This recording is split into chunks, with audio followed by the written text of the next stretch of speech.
नमस्कार दोस्तों, मैं हूं सीए निखिल गुप्ता।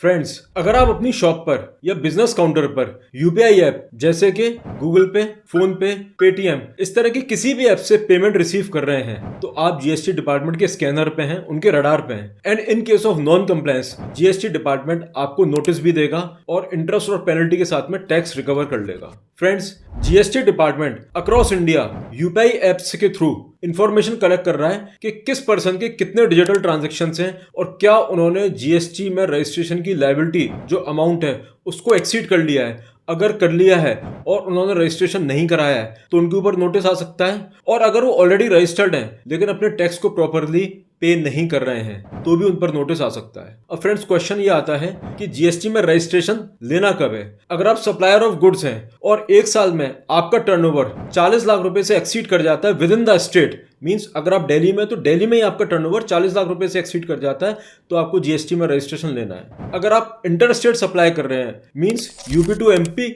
या गुजरात टू दिल्ली, इस तरह के अगर आप ट्रांजैक्शंस कर रहे हैं तो आपको पहली सप्लाई से यानी 1 रुपए से ही जीएसटी में रजिस्ट्रेशन लेना पड़ेगा। In case of supply of services, अगर आपका टर्नओवर एक साल में 20 लाख रुपए से एक्सीड करता है तो आपको जीएसटी में रजिस्ट्रेशन लेना होगा। और अगर आप ऐसा नहीं करते हैं तो आप लॉ का वायलेशन कर रहे हैं। नोटिस के लिए और रिकवरी के लिए आप बिल्कुल तैयार रहिए। फ्रेंड्स, जीएसटी में एक सेक्शन है, सेक्शन 63, जो कहता है कि अगर आपको जीएसटी में रजिस्ट्रेशन लेने के लिए लायबल हैं आप और आप नहीं लेते हैं तो जीएसटी ऑफिसर आपके ऊपर नोटिस सर्व कर सकते हैं। और ये नोटिस जिस ईयर में ट्रांजैक्शन आपने किया है उसके 5 साल के बाद भी आ सकता है। And on the basis of their judgment, best judgment जो करेंगे, आपके रिकॉर्ड्स चेक करेंगे, उसके बाद में अपने विवेक के अनुसार वो ऑर्डर पास कर सकते हैं और आपसे टैक्स, इंटरेस्ट और पेनल्टी की रिकवरी कर सकते हैं। और फ्रेंड्स, यही हुआ कर्नाटका में, जहां पे छोटे छोटे ट्रेडर्स और शॉपकीपर्स को जीएसटी डिपार्टमेंट ने on the basis of there digital transactions, UPI transactions के आधार पर उन्हें नोटिस दिए।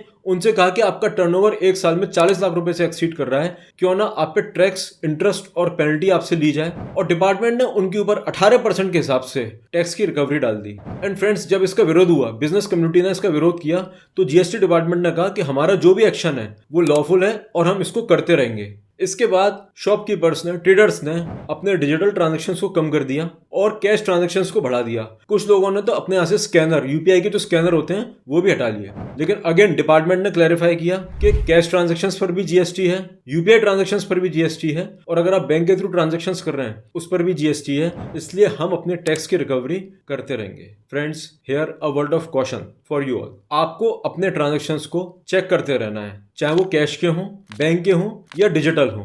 अगर आपका टर्नओवर रजिस्ट्रेशन लिमिट से एक्सीड कर रहा है तो आपको अपने लॉ की कंप्लायंस करनी पड़ेगी। जीएसटी में रजिस्ट्रेशन लीजिए और टैक्स पे करिए, क्योंकि अभी तो आप टैक्स पे करने से बच जाएंगे। अदरवाइज अगर डिपार्टमेंट ने एक्शन किया तो टैक्स के साथ साथ इंटरेस्ट और पेनल्टी भी होगी। और जब 5 साल बाद ये अमाउंट होता है तो ये लगभग टैक्स से भी एक्सीड कर जाता है, इंटरेस्ट और पेनल्टी का अमाउंट। सो फ्रेंड्स, प्लीज आप अपने ट्रांजेक्शन्स को वॉच करिए और प्रॉपर अपनी जीएसटी कंप्लायंस को फॉलो करिए। और जीएसटी में अगर कोई भी क्वेश्चन है, कोई भी डाउट है, कोई भी प्रॉब्लम है, कोई भी क्वेरी है, please feel free to write to us. We'll be very happy to help you. Thank you. Jai Hind.